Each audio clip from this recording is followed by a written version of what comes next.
on site now with one of our tilers. This is one of my pet hates that other companies don't do, but we do.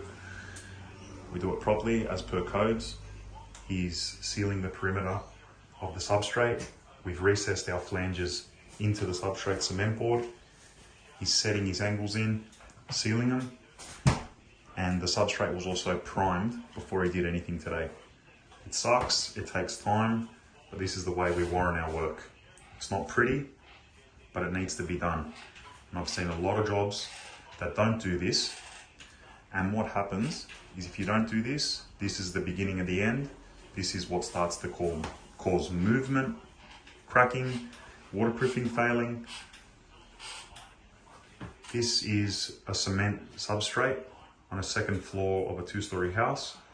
So the process for this is priming, waterproofing, screeding, and then waterproofing above the cured screed.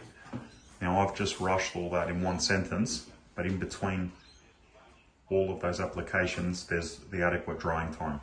And that might vary day to day depending on if it's raining or sunny. But yeah, that's our process.